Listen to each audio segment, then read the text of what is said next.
Hi class, let's take a few minutes and go over the syllabus. So after you log into the home page in this class in Canvas, you will select the syllabus link, and here you're going to find the most important document for your success as a student in this class, and that is the syllabus. Yes, it is lengthy, I understand, but it is vitally important to you as a student to familiarize yourself with the syllabus, go over it, and we'll do that together. And take a few minutes and I'll point out some things that are important to you. Now, when you log in to Canvas and go to the syllabus page, you're going to see several other documents as well. One of those is a welcome message. Take a minute, read through that. It's important. It kind of summarizes this course, and it'll also point out a few things that I think are important to you. I'm not going to take the time to read it here. Then you'll also have a semester at a glance. It is great for students who want to plan ahead. It just gives you the semester in a one-pager, and that way you can keep up with the assignments that are due. Statewide course objective syllabus. This is something I'm required to pull into your class. And then you have the course summary. Use the course summary as needed. It does have the entire semester and all of the assignments that you will be required to complete. You will also keep up with your due dates a variety of other ways. When you log into the home page in Canvas, you are going to have a coming up list of assignments due as they begin to populate in the class. You will also have a to-do list for assignments that are due that week. And feel free to view the calendar in Canvas. It's a great tool for students. So let's go back to the syllabus here. And let's open the syllabus. This link will open the syllabus in a PDF document. This link will open the syllabus inside the class in Canvas. So let's take a look at the syllabus. It's going to have your basic information like most other syllabi do that you are familiar with at BSCC, but it's going to open up with a course description. This course is a continuation of History 201. Which is History of the United States, Part 1. And this is going to survey the United States history from Reconstruction to the present. Now, this is U.S. History Part 2, and I believe that I should be teaching U.S. History Part 1 next semester or either the next. So if you need a series, be on the lookout for that. We do have a required textbooks for the class, and a Connect Access code is also required. And what does that mean? It means that you may use a textbook for this course, or you may use the ebook, and they call their ebook a smart book. So McGraw-Hill is going to provide you a way to access the smart book inside the class in Canvas. It is your most economical option. I believe it's about $85 to use the ebook, and then you'll have access to some of the assignments that are due to you as a student in this class. But feel free to purchase a new book in the bookstore. It is American History by Alan Brinkley. McGraw-Hill is the publisher. You can use, like I said, the new book in the bookstore. It will come with the Connect Access code. You may also have purchased one from a friend, or you may be renting a textbook. That's fine if it doesn't have an access code. When you go into this class, you will be able to purchase the access code at that time. But that, again, that does give you access to the ebook. So you don't have to do, you don't have to purchase both the textbook and the ebook, okay? That's just a choice. And I want to point out here that when you register with McGraw-Hill, which all students will have to do, you'll have some options to either enter your access code if you have it, or purchase one if you want to do so at that time, or you can start work in the class using a free 2-week trial to the ebook / smartbook and Connect Access. So use the free trial. Try it out. If you're happy using the ebook, the smartbook, then there's no need to go buy the textbook in the bookstore, okay? Now, let's keep going. This class, I've listed our course objectives for you as a student in several places in this class. What can you expect to happen after you leave this class? And I hope that you are, willing to put the time and the energy into the course.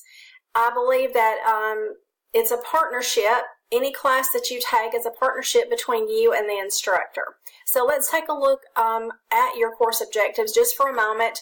We want you to learn basic information, good for a foundation in American history, which is vitally important, I think, in this political atmosphere today. We want students to evaluate, be able to organize material, be able to do some critical thinking. That's going to be vitally important to you this semester, is to learn how to do some critical thinking. How do you learn how to, think critically? You're going to be able to look at multiple documents and come up with your opinion based on the facts, evidence, and examples. So in other words, you wouldn't want to say, well, this is the way I was raised. This is why I believe this. We want to come up with why you believe something based on what you've read and what you've learned.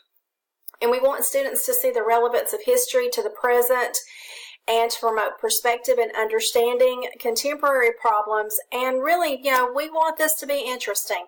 I know a lot of students are taking history because it's a required class, and I understand that, and that's great. But I would like you to see by the end of the semester how closely that we are connected to the past. So I have some suggestions for success in this course. You need to read the chapters, student. I understand you're not going to read every single word of every single chapter. The only person who's done that is probably the textbook author, right? But you can't do well on quizzes, the Learn Smart, which is some of your assignments, discussions, exams, or any of that if you have not read through the chapter. And I've given you some tools to guide that reading. You'll see PowerPoints, and then you can also use the key terms that are found in the back of each chapter to guide your reading.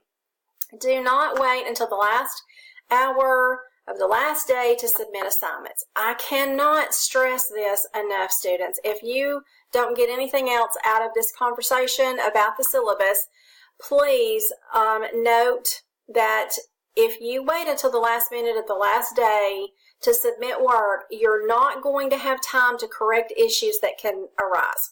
Okay, inevitably, most of the assignments in this course are going to be due Sunday nights at 11:59, and inevitably on Sunday night at 10 o'clock when you're going to complete and submit your work, your boyfriend's going to break up with you, your girlfriend's going to break up with you, you're going to be sick, the computer is going to go haywire, your cat's going to spill your Mountain Dew on your keyboard, the internet's going to be down, there's going to be some issue that you cannot resolve last minute. So these assignments are open well in advance of their due date, so please take advantage of that.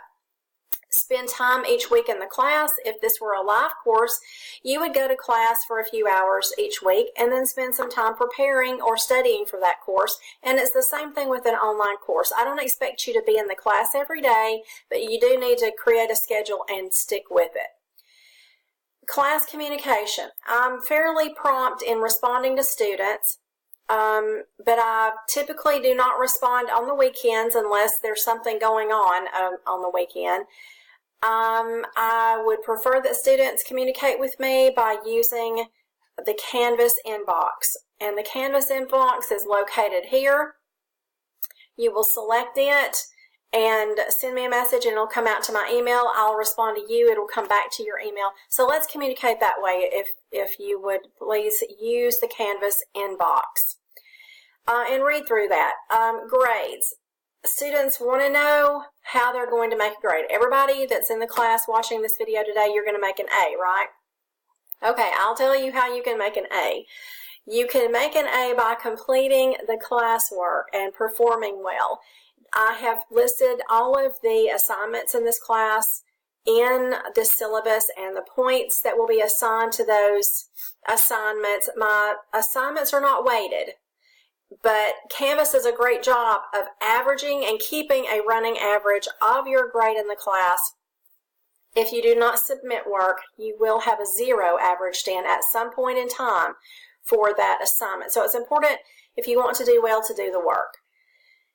If you have any issues with your quizzes or Learn Smarts that you are going to complete by selecting links that take you out of Canvas into McGraw-Hill Connect, if you have any problems, please contact them first before you contact me. They're easy to get in touch with. You can probably, I think there's a chat, there's an email function for them, and then you can also call them. But it's important to reach out to them first and see if they can resolve it. Typically, things are very quick fixes for them, but if you contact me on a Friday and then I don't get your message until Sunday night or Monday morning, then you're past your due date, or there'll be some reason, why I can't help you, but McGraw-Hill could have helped you very quickly. So reach out to them first. I know it can be frustrating at times, but let's work together and let's use McGraw-Hill to your advantage, okay? So in continuing on, I'm giving you detailed instructions on everything, all of the assignments that are in this course. I've explained to you here what modules are, what you can find in the chapter modules, how to complete a key term quiz, how to complete a LearnSmart. What is a LearnSmart? I'm explaining to you here what a LearnSmart is and how you will complete that. Reflection writing assignments, you'll have several due during the semester, and this will give you a detailed rubric on how to complete those assignments. You will have 2 discussions due each semester. Again, detailed directions. Please read the detailed directions before you submit. Exams. I want to take a few minutes and stop here. This is important. Students will not use campus testing center sites for my exams. You will use Respondus Lockdown Browser and Monitor. You will need a webcam for this class. If your laptop or computer does not have a webcam, you can purchase one very inexpensively at Walmart, or you can use the testing center sites, but they will not proctor your exam. You will still need to use a computer in the testing center sites that have a camera. So when exam time comes around, you'll take a practice exam, test out the Respondus Lockdown Browser and webcam, and as long as it works for you, fine. If not, you can use a computer in one of our computer labs or the testing center site. But again, you're not making an appointment with them to proctor it. You're only making an appointment to allow them to use the computer, so that they'll allow you to use the computer. I am giving you the exam dates and times that it opens and closes. Class. The exam will open midterm Monday, October 1, and it will close Friday, October 5th at noon. It will, the final will open on December the 3rd and close on Friday, December the 7th at noon. So let me go ahead and tell you the exams, both exams close at noon. There is, every semester there are students who say, I thought 12 p.m. was midnight. It is not midnight. 12 p.m. is noon. So please go ahead and note that I have to take the exams between October 1 and October 5 at noon when it closes, and December 3rd and December 7th at noon. Because, after noon, Bevel closes and you wouldn't be able to get assistance if you had problems anyway. So be sure to note those times. I need you to read carefully the exam section in the syllabus. Make sure you're familiar with the exam makeup policy, and make sure you note those due dates. Academic Conduct Code. Every semester, students attempt to turn in work that is not their own and submit it as their own work. Do not do that. I will find out. There are lots of options and opportunities and services for me to use to determine if you've turned in work that is plagiarized. If you do not know what plagiarization means, please take the time to read the Academic Honor Code in the BSCC catalog, and you will learn more about that there. Now, I've given you some information on if you have technology issues or anything else in the syllabus. Again, I understand the syllabus is lengthy, class, but it is important that you go through it very carefully. If you have any questions or any problems or any issues, please let me know. I'm here to help. And as usual, please keep in touch.